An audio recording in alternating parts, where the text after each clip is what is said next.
My name is Sarah Mitchell, and exactly 18 months ago, my father fired me from our family construction company through a voicemail that lasted exactly 15 seconds. 7 years of 70-hour weeks, millions in new contracts, my entire identity gone with one brutal message. I was sitting in a coffee shop in downtown Seattle, celebrating what I thought was the biggest win of my career, when my phone buzzed. Dad's voice, cold and businesslike. "Sarah, the board met this morning. You're out of the family business. Don't come back. Don't call." My hands trembled as I stared at that phone, but somehow I kept my face blank while other customers chatted around me like nothing had happened. I set the phone down, took a deep breath, and typed back just one word: understood. That single word would become the first sentence of the most important chapter of my life. A chapter I had to write completely from scratch. If you're watching this today, I want you to drop a comment and let me know where you're tuning in from. Hit that subscribe button, because what I'm about to share with you isn't just my story of betrayal and rebuilding. It's a roadmap for anyone who's ever had their world turned upside down. Mitchell Construction wasn't just a company to me. It was my birthright, my future, my identity. Growing up in Seattle, I didn't just learn about construction. I breathed it, lived it, dreamed it. While other kids were playing video games, I was following my dad David around job sites, wearing a tiny hard hat that barely fit my 5-year-old head. Dad started Mitchell Construction 35 years ago with nothing but a beat-up Ford pickup and this unshakable belief that hard work could literally build anything. By the time I came along, Mitchell had become one of the most respected family-owned construction companies in the Pacific Northwest. Our dinner table conversations weren't about school or weekend plans. They were about load-bearing walls, project timelines, and building codes. My mom, Linda, was the quiet backbone of everything. She managed our home while Dad built his empire, rarely voicing opinions about business, but always there with that steady support. Then there was my older brother, Jake, 3 years my senior, blessed with Dad's commanding presence and our family's signature square jaw, but somehow missing that Mitchell drive that made our name mean something. Jake worked in sales, and while he could absolutely charm clients and close deals over expensive dinners, he completely lacked follow-through. I can't count how many times I had to clean up his messes. Promises made to clients that our crews couldn't deliver. Quotes given without consulting engineering. Timelines that sounded great but were physically impossible. But Dad always had this soft spot for Jake. "He'll grow into it. Sarah," Dad would tell me. "Not everyone can hit the ground running like you did." And it was true. I absolutely hit the ground running. By age 10, I could read blueprints better than some of our junior engineers. By 14, I was handling accounting during summer breaks, analyzing costs and spotting inefficiencies. When college time came, there was never really a question about my path. University of Washington, double majoring in business administration and sustainable construction management. I graduated summa cum laude, had 3 major job offers from national firms. But when I told Dad I was turning them all down to join Mitchell Construction, the pride in his eyes was unmistakable. "Are you sure about this, Sarah?" he asked. "Those are impressive offers." But we both knew where I belonged. I started in project management, deliberately avoiding any hint of nepotism. I worked harder than anyone, arriving before dawn, leaving after sunset. The crews respected me not because I was the boss's daughter, but because I knew construction inside and out and never asked anyone to do something I wouldn't do myself. When I identified supply chain inefficiencies that were costing us thousands, Dad promoted me to operations manager. By 27, I was vice president of operations, and Mitchell Construction had exploded under my leadership. We'd expanded from residential to commercial projects across 3 states. Our revenue doubled in the 5 years since I joined full-time. My innovative project management approaches and my push for sustainable building practices had positioned us as industry leaders. But here's what made me most proud. We weren't just building structures, we were building communities. Every project I touched became something that made people's lives better. Despite Jake's shortcomings, Dad had always been crystal clear about our future. Someday this will all be yours and your brother's, equal partners. A Mitchell legacy. I believed him completely. Why wouldn't I? I dedicated my entire life to ensuring that legacy would not just survive, but thrive. Last year, we broke ground on our most ambitious project yet, a mixed-use development in downtown Seattle that I'd been designing for 18 months. The Mitchell Green Commons would be our flagship achievement, apartment units above retail spaces, all constructed with locally sourced materials, solar panels, rainwater collection systems, and communal green spaces that would transform an entire neighborhood. At the groundbreaking ceremony, Dad handed me the golden shovel in front of 200 people, city officials, investors, community leaders. "This one's your baby, Sarah," he announced to everyone. "The future of Mitchell Construction." I remember the weight of that shovel in my hands, how perfectly it fit, how right everything felt in that moment. That night at our celebration dinner, Dad raised his glass and made a toast that still gives me chills. To Sarah, who sees not just what buildings can be, but what they should be. Everyone applauded, clients, employees, even Jake smiled, though looking back now, I realized that smile never quite reached his eyes.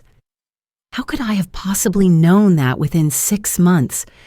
I'd be sitting in that coffee shop, staring at my phone, locked out of the future I'd helped build. The foundation I thought was solid had fault lines I never detected, and they were about to crack everything wide open.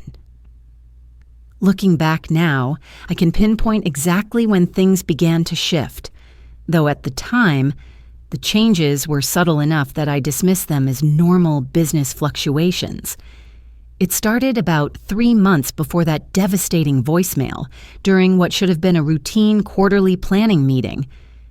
I'd spent 2 weeks preparing an extensive presentation about expanding our eco-friendly materials usage across all projects. The numbers were incredible.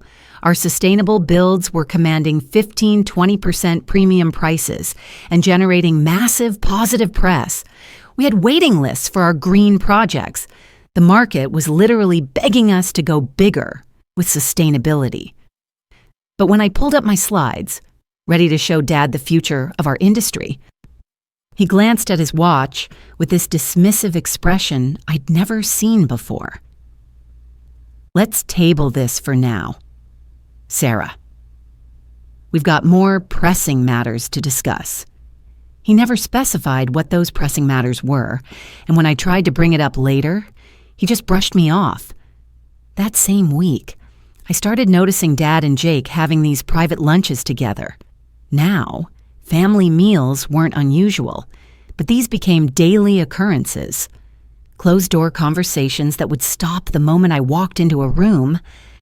Just some father-son bonding time, Dad would say with this weird dismissive wave whenever I asked about it.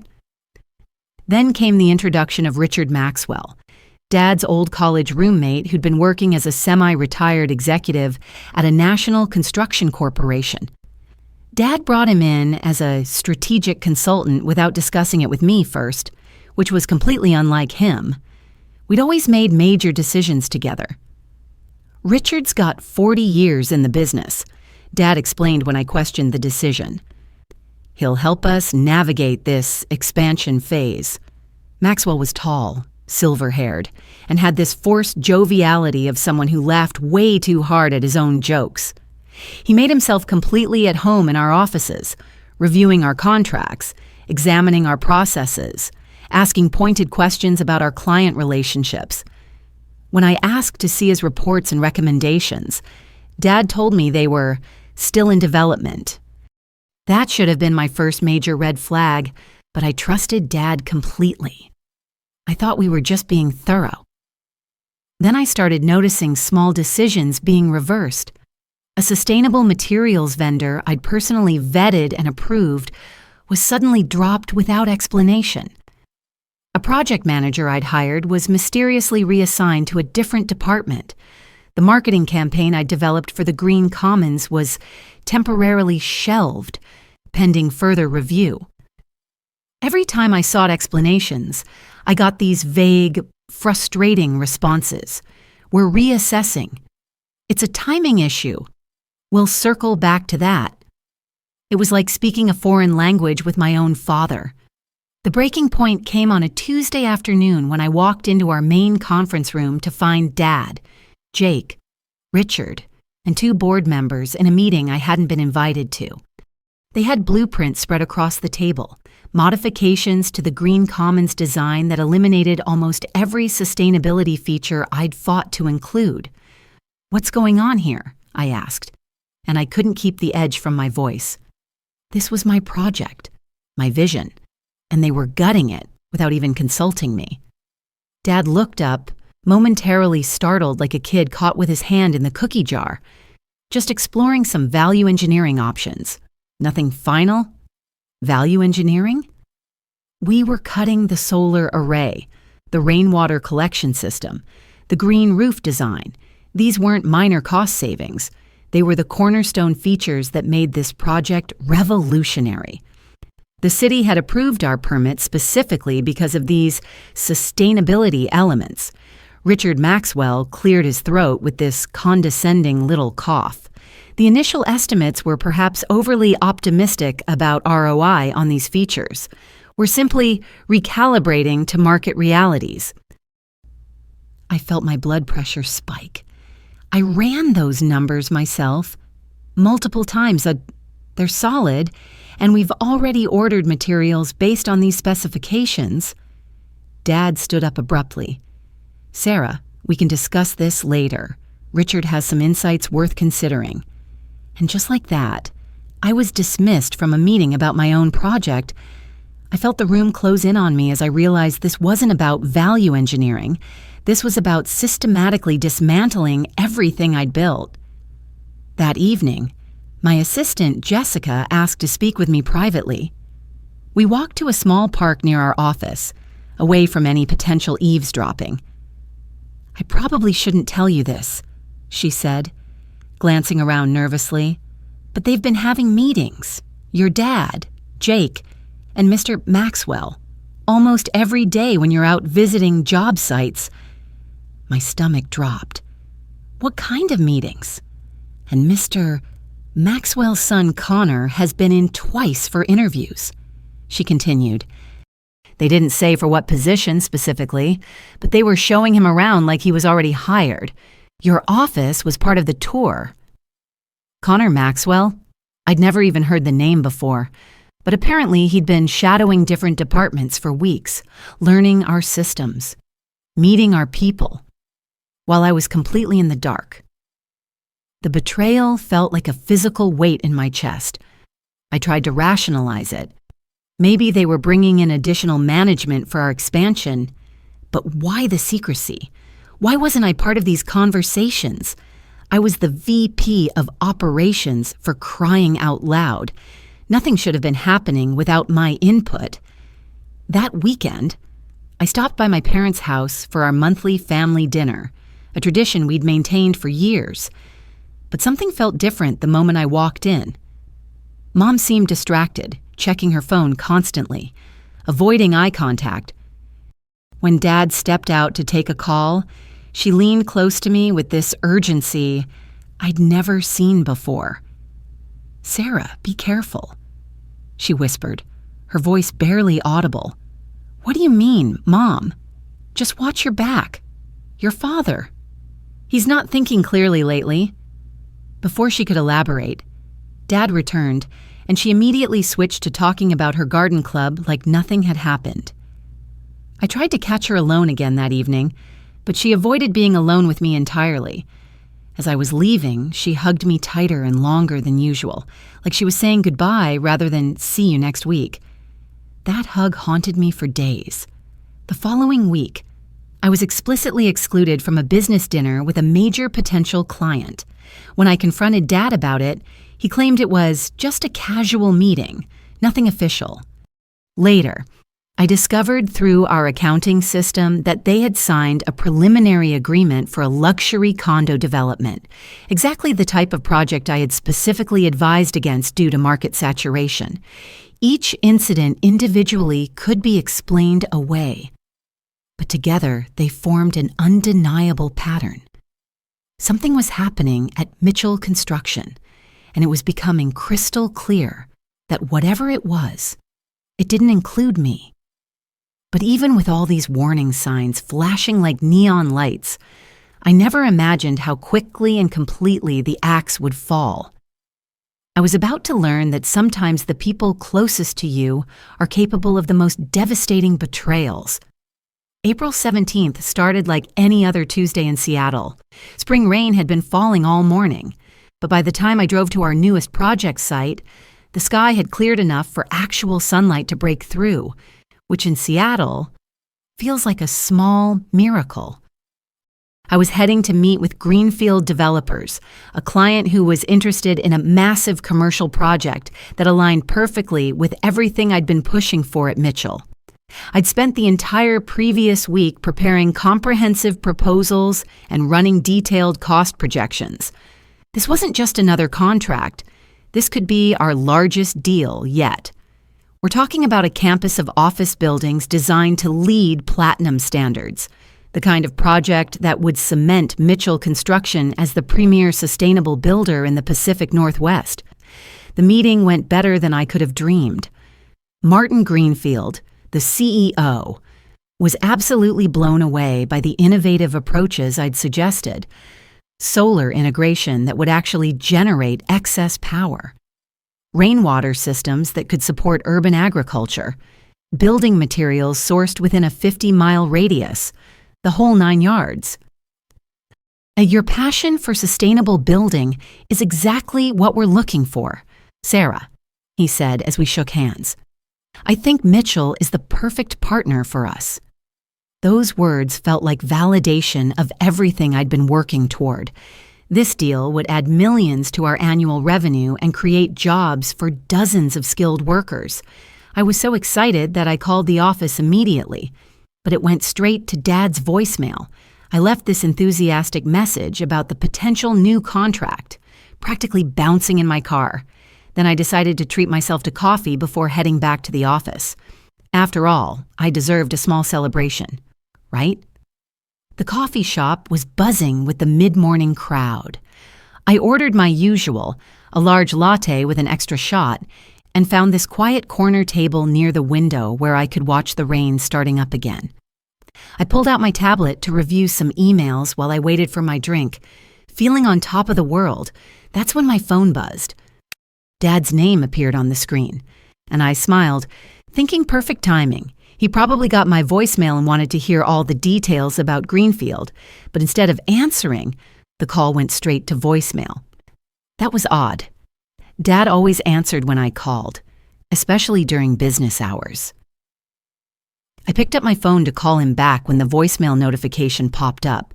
I pressed play and held the phone to my ear, still riding high from the successful meeting. Then I heard my father's voice, and everything changed. Sarah.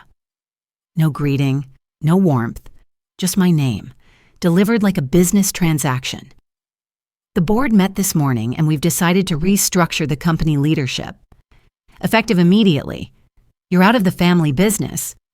Your access has been revoked and your position has been filled. Don't come to the office. Don't call back. Your personal items will be delivered to your apartment. This is a final decision. The message ended, no explanation, no goodbye, just the mechanical voice asking if I wanted to save or delete the message. I sat there frozen, the phone still pressed to my ear. The barista called my name, but it sounded distant, like I was underwater. I slowly lowered the phone, staring at the screen as if it might offer some explanation that the message had not. My mind raced through possible scenarios. Was this some kind of joke? A mistake? Had Dad's phone been hacked? But I knew his voice, knew that deliberate, measured tone he used when decisions were absolutely non-negotiable. This was real. This was happening. I felt this physical pain in my chest, like someone had reached inside and squeezed my heart. My breathing became shallow and rapid. Around me, people continued their conversations. Laptops clicked. Espresso machines hissed. The world continuing its routine, while mine completely imploded. The barista called my name again, more insistently this time. I stood on unsteady legs and collected my drink, thanking her automatically. Back at my table, I set the untouched latte down and stared at my phone. What do you say when you've been discarded? When your life's work, your future, your identity gets stripped away in a 15-second voicemail? I could call and demand explanations. I could drive to the office and make a scene. I could cry, scream, beg. Instead, I opened my messaging app. I typed a single word and hit send. Understood. Then I gathered my things, left my untouched coffee on the table, and walked out into the rain. That one word carried everything I couldn't say. My dignity, my refusal to give them the satisfaction of seeing me break, and somehow, even in that moment of complete devastation, my determination to survive this. I drove aimlessly for hours. My route took me past buildings I'd helped create, the Miller offices with their distinctive curved facade, the renovated Riverside apartments that had won us a design award, the elementary school we'd rebuilt after the fire, completed ahead of schedule so kids could return to familiar classrooms. Each building was a chapter of my story, physical manifestations of my dedication and vision. Now they stood as monuments to what I'd lost. By the time I finally made it home to my apartment, darkness had fallen over Seattle, and I felt completely hollow. Inside my apartment, everything felt suddenly alien. Family photos on the bookshelf showing happier times, the model of our first commercial project that Dad had given me when we won the bid, the hard hat with Mitchell printed on the side that I'd worn on countless job sites. All of it now felt like artifacts from someone else's life. I poured myself a glass of wine and sat on my balcony as the city lights flickered on. My phone remained silent. No calls from Mom. No texts from colleagues wondering where I'd disappeared to. Nothing. Just that devastating voicemail and my one-word response floating in digital space between my father and me. I barely slept that night, waking up every few hours to check my phone, half convinced it had all been some horrible nightmare. But morning came, and reality remained unchanged. I was out, with no warning, no conversation, no chance to defend myself. Out of habit, I tried to log into the company system anyway. Access denied flashed on the screen in bright red letters. My company credit card was declined when I tried to buy coffee. My key card wouldn't open the office building doors. It was like someone had systematically erased my professional existence overnight. My phone started buzzing constantly with confused texts and calls. Martin Greenfield from yesterday's meeting. Sarah, I'm hearing strange things. Call me. Suppliers we'd built relationships with. Is it true you've left Mitchell? Project managers looking for direction on ongoing work. I couldn't bring myself to answer any of them. What would I say? That I'd been fired via voicemail? That I had no idea why? That after 7 years of dedication, I'd been discarded without explanation. By day 3, when I still hadn't heard from a single family member, I called Mom. Straight to voicemail. When I tried the house phone, no answer, and I even tried Jake, though we'd never been particularly close. Nothing. It was like I'd died, and no one had bothered with a funeral. By day 5, I was desperate for information. I texted Jessica, my assistant, asking if she could meet me. We arranged to meet at a diner across town, far from the office. She arrived looking nervous, glancing over her shoulder as she slid into the booth. "I'm not supposed to be talking to you," she said immediately. "They made everyone sign non-disclosure agreements about the transition." "Jessica, what happened? I need to know." She fidgeted with her napkin, clearly uncomfortable. "It all happened so fast. Monday afternoon, after you left for the Greenfield meeting, they called an all-hands meeting. Your father announced that the company was returning to its roots and focusing on luxury residential development." My heart sank. Everything I'd built, everything I'd fought for, being dismantled in real time. Then he introduced Connor Maxwell as the new VP of Operations. She paused, watching my face. Maxwell's son. Apparently, he'd been shadowing different departments for weeks, learning our systems. The pieces started clicking into place with sickening clarity. "And what did Dad say about me?" "He said you'd decided to pursue other opportunities and that all communication should go through Connor or Jake from now on." Jessica looked pained. "Sarah, that's not all. They're systematically dismantling everything you built, the sustainability initiatives, the community partnerships, the diverse hiring practices, all being rolled back." I felt physically ill. "The Green Commons? Completely redesigned. No green features. Just luxury condos with premium price tags." She hesitated. "And there's something about your father's health. I overheard him talking about treatments. Dad was sick. Why wouldn't he tell me?" As Jessica continued filling in the blanks, the full picture emerged. Richard Maxwell had orchestrated a complete company takeover from within, positioning his son as my replacement. My brother Jake, always jealous of my closer relationship with Dad and my performance record, had allied with them, together.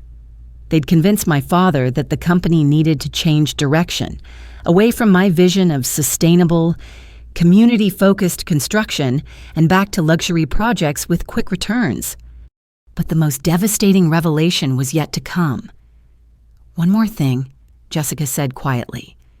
"When I came in yesterday, your office was completely cleared out.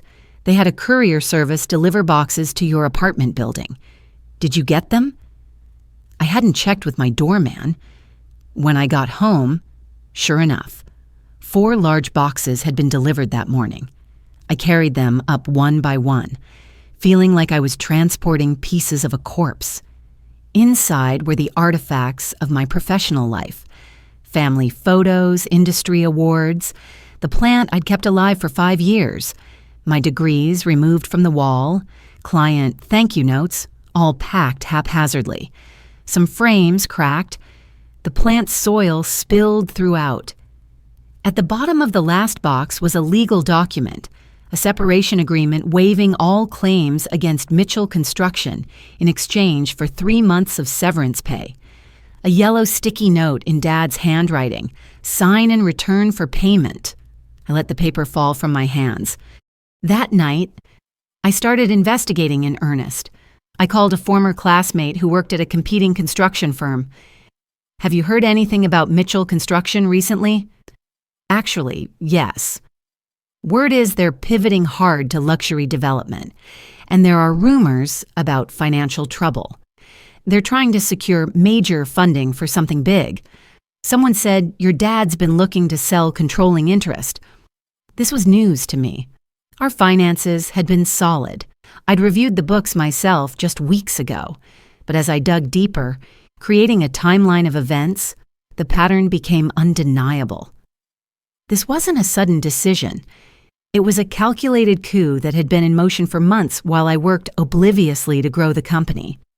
The most painful revelation came when I accessed my personal email and found messages from clients expressing confusion about changes I'd supposedly authorized.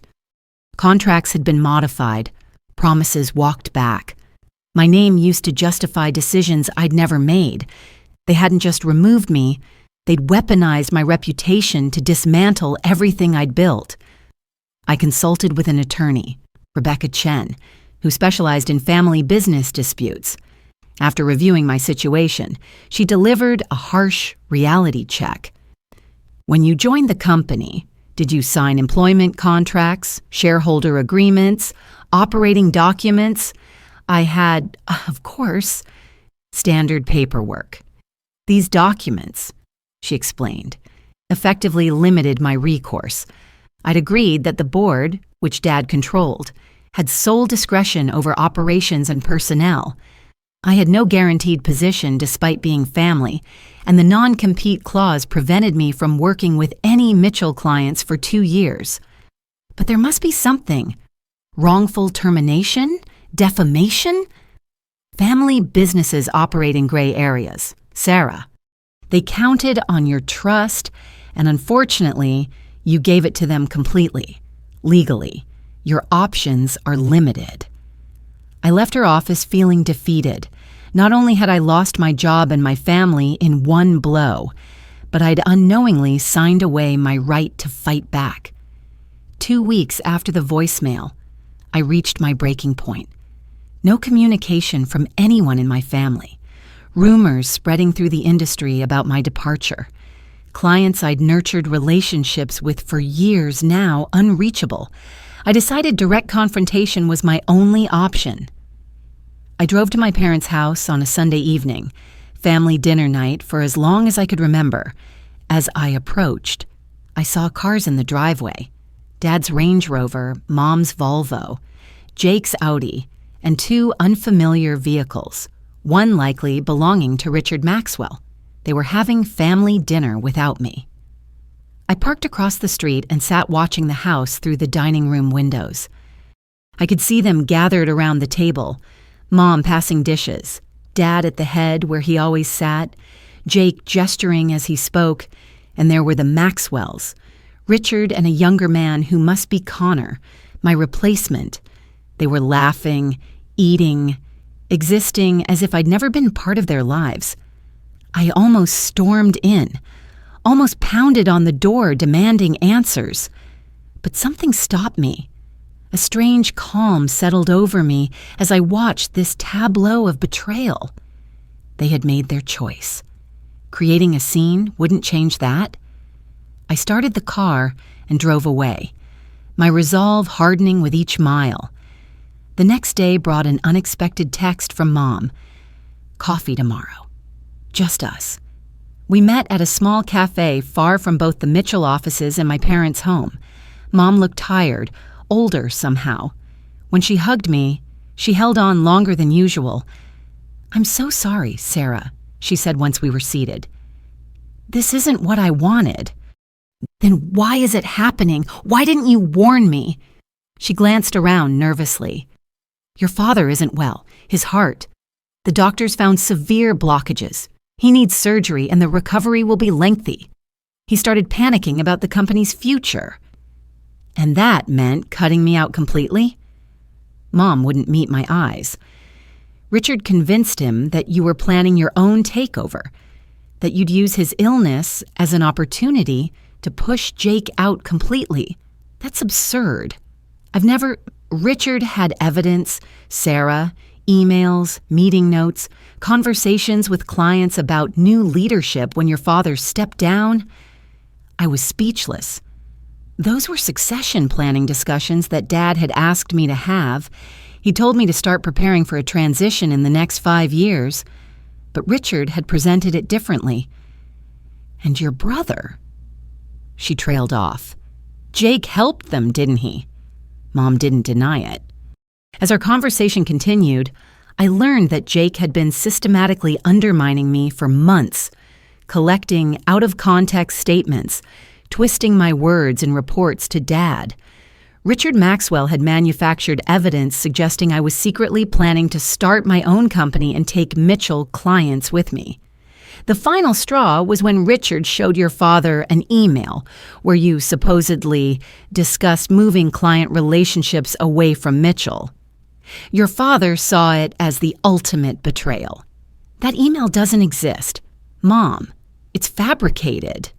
I believe you, but your father doesn't or won't He's scared. Sarah, facing mortality does strange things to people. We parted with another long hug. I'll try to talk to him, she promised. When he's stronger after the surgery, but we both knew it was too late. The damage was done. In the following weeks, the true extent of the sabotage became clear. Former colleagues reached out secretly to tell me that Jake and Connor were systematically destroying my professional reputation. They implied I'd mismanaged projects, made promises the company couldn't keep, alienated key stakeholders. My name was removed from the company website. Projects I'd led were now attributed to the Mitchell team. The sustainability initiatives I'd championed were being marketed as Jake's brainchild, though they were being scaled back significantly. Meanwhile, the financial strain was hitting hard. My savings, while substantial, weren't infinite. I'd always reinvested most of my bonuses back into company stock I now couldn't sell due to transfer restrictions. The severance offer remained unsigned on my counter. Accepting it meant validating their version of events, but pride wouldn't pay my mortgage. Industry contacts who'd once been eager to collaborate now wouldn't return my calls. The non-compete agreement prevented me from approaching any Mitchell clients. My professional identity had been so thoroughly intertwined with the family business that without it, I seemed to disappear. One evening, I drove past the Green Commons site.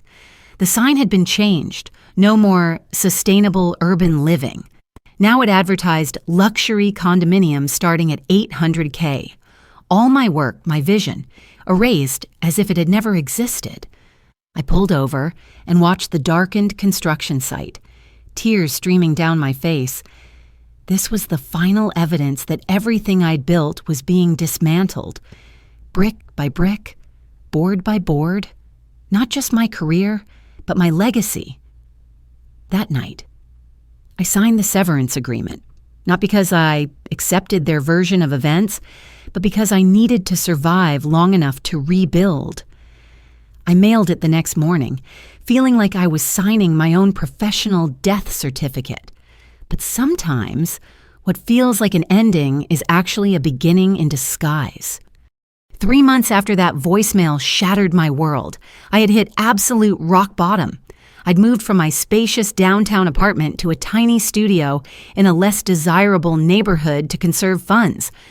The severance money was evaporating faster than I'd anticipated, and job interviews in the construction industry mysteriously fell through after initial enthusiasm. The Mitchell name had become a liability rather than an asset. One rainy night. And trust me, Seattle has no shortage of those. I sat on the floor of my new apartment, surrounded by half-unpacked boxes. I'd been drinking wine straight from the bottle, scrolling through old photos on my laptop. Projects I'd managed, team celebrations, family events at the office.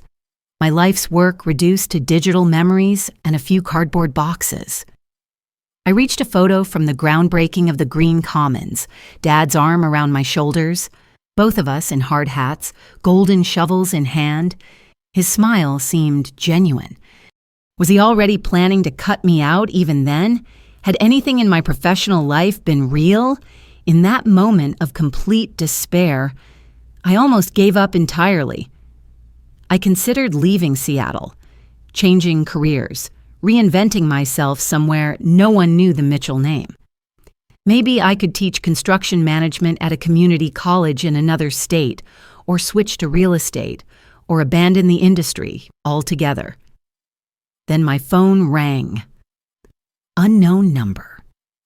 I almost didn't answer, but some desperate hope made me pick up. Sarah Mitchell. My voice sounded hollow even to my own ears. Sarah, it's Catherine Walsh. Catherine Walsh was the owner of Walsh Community Developments, a smaller firm focused on affordable housing projects.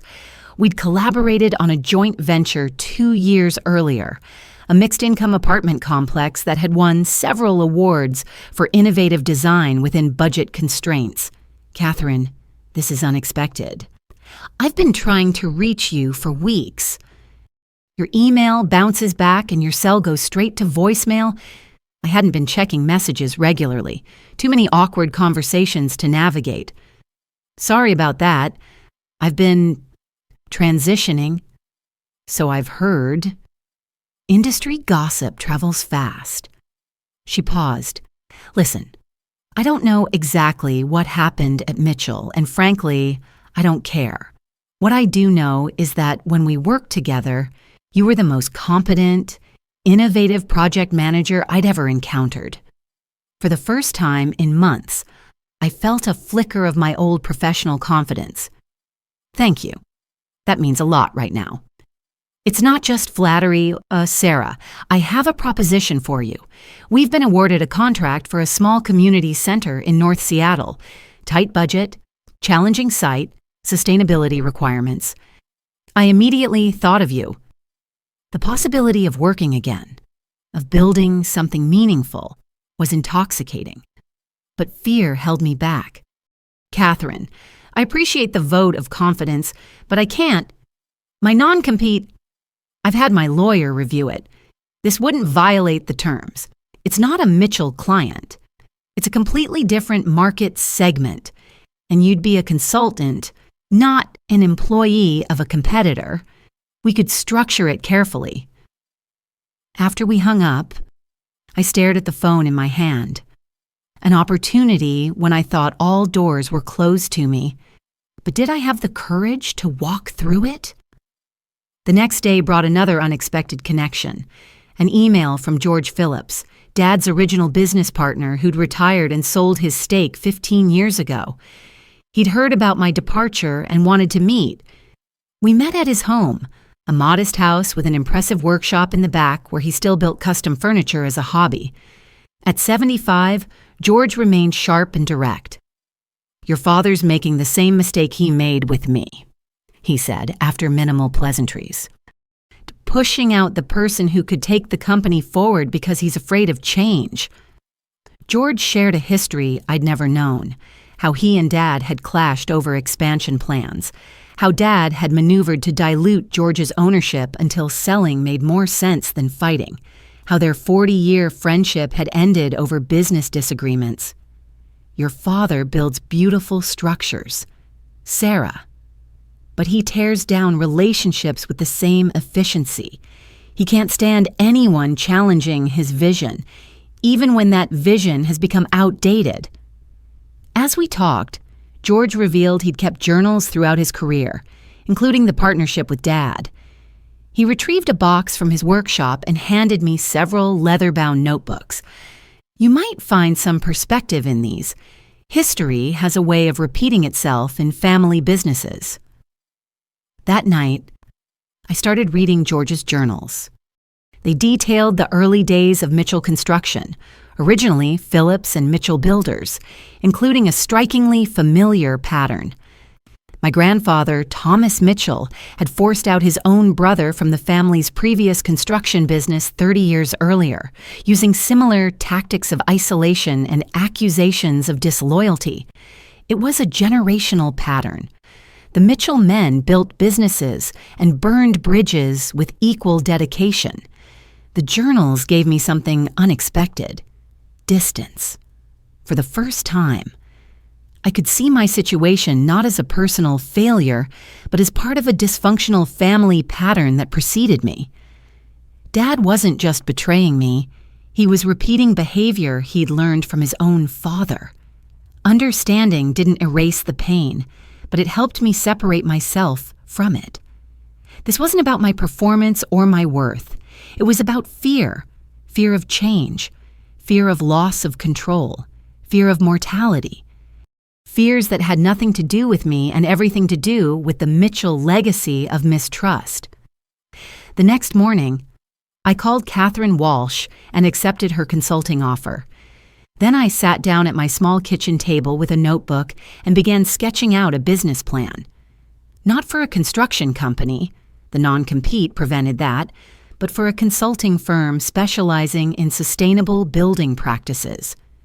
Green Horizon Consulting would offer expertise in eco-friendly materials, energy-efficient design, and sustainable construction methods.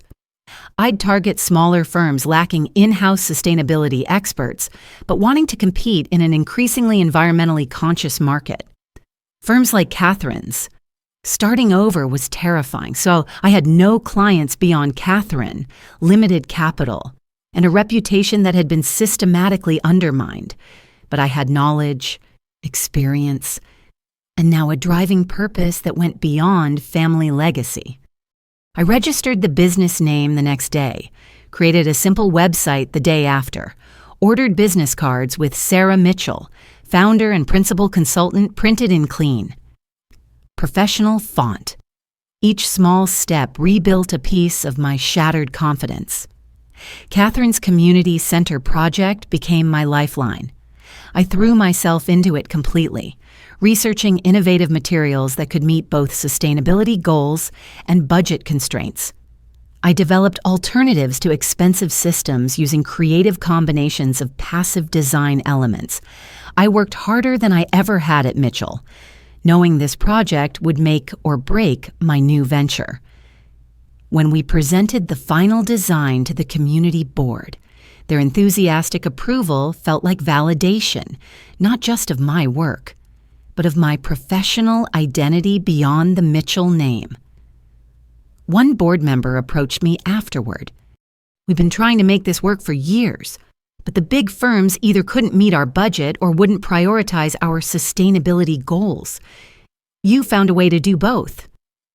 His words were the first unequivocal professional praise I'd received since the voicemail. I realized I'd been holding my breath for months, waiting for someone to confirm I still had value without the Mitchell backing. That evening, I walked through the construction site of what would become the North Side Community Center. Just plywood and concrete foundations now, but I could envision the finished building, solar panels that doubled as shade structures, rainwater collection feeding the community garden, reclaimed timber from a demolished warehouse forming the central gathering space. I placed my hand on a newly poured foundation wall, still slightly warm from the curing process. Everything needs a solid foundation. Dad had taught me long ago. He'd been talking about buildings, but the lesson applied to life as well. I was pouring a new foundation now, not of concrete, but of integrity, independence, and resilience. 1 year after the voicemail that had shattered my world, I stood in a hotel ballroom at the Pacific Northwest Sustainable Building Awards. Green Horizon Consulting had been nominated for Innovation in Community-Focused Design for the North Side Community Center. The center had opened 2 months earlier to enthusiastic community response. We'd come in under budget and exceeded energy efficiency projections.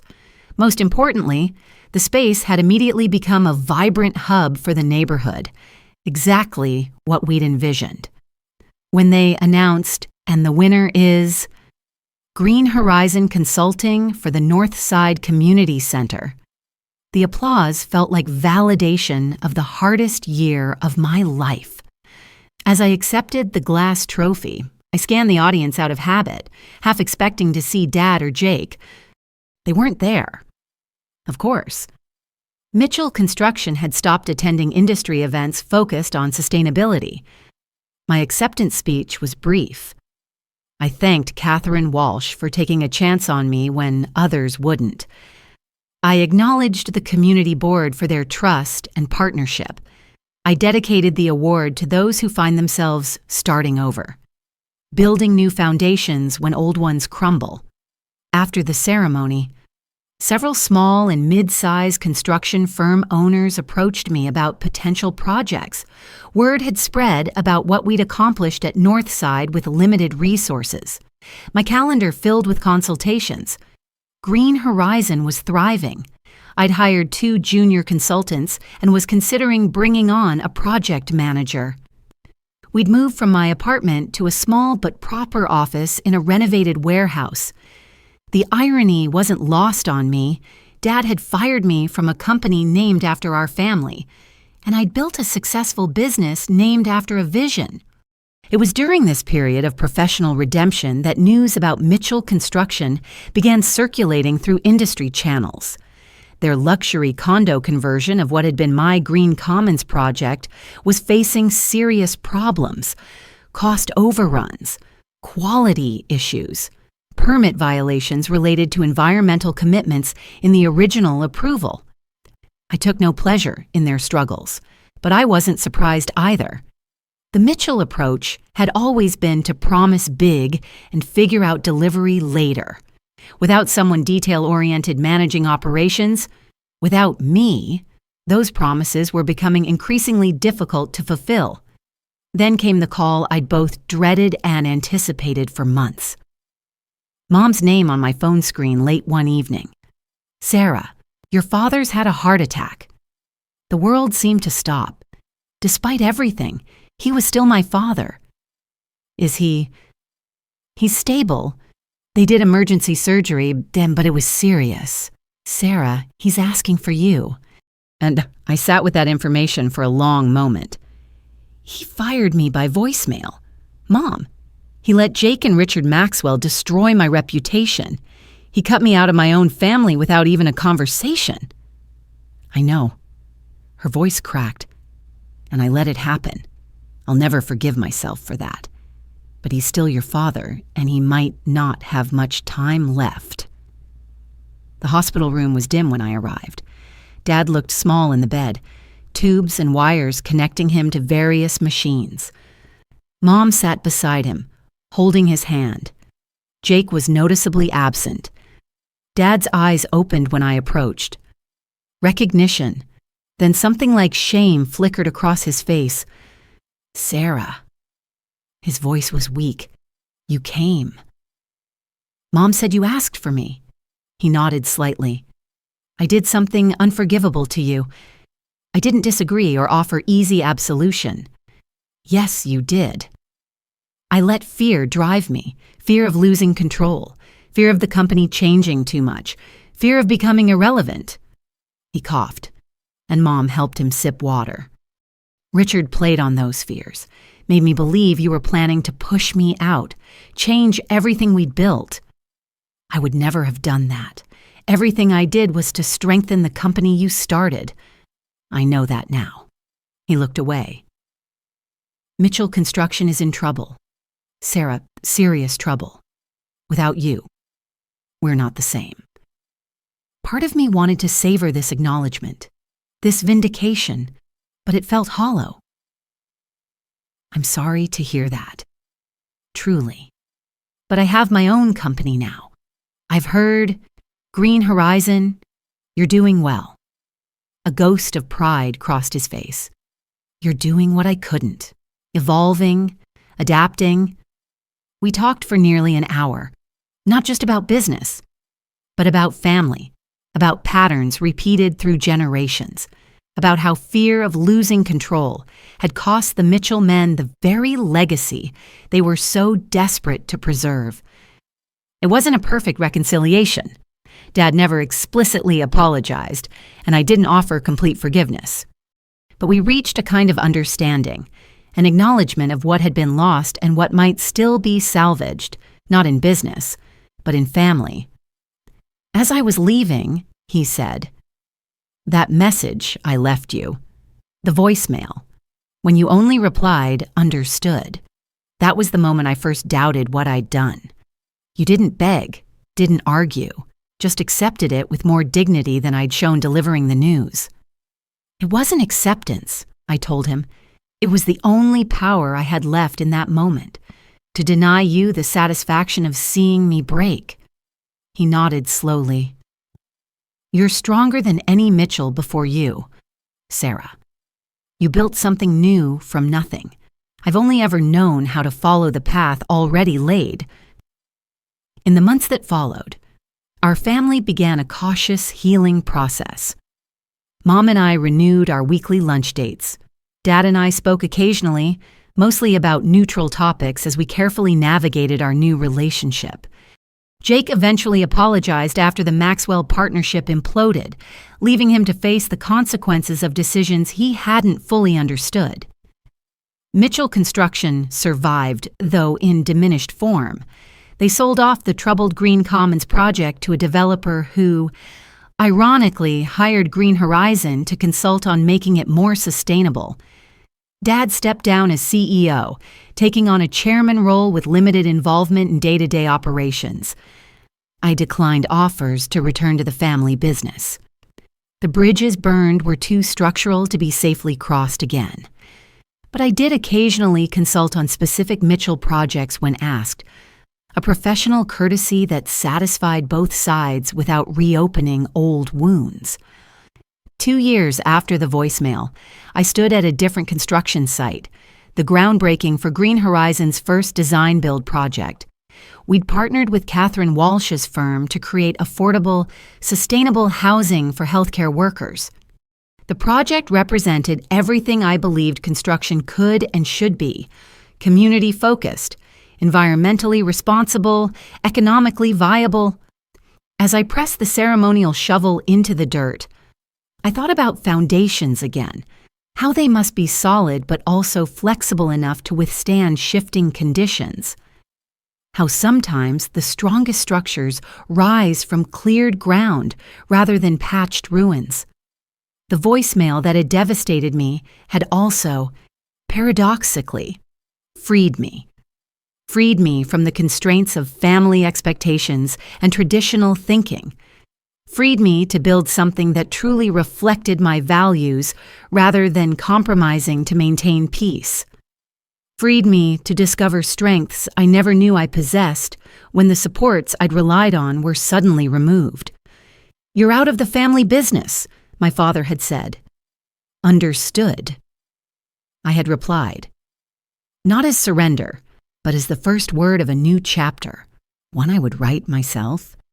That single word had been a commitment to myself, to my values, to my vision.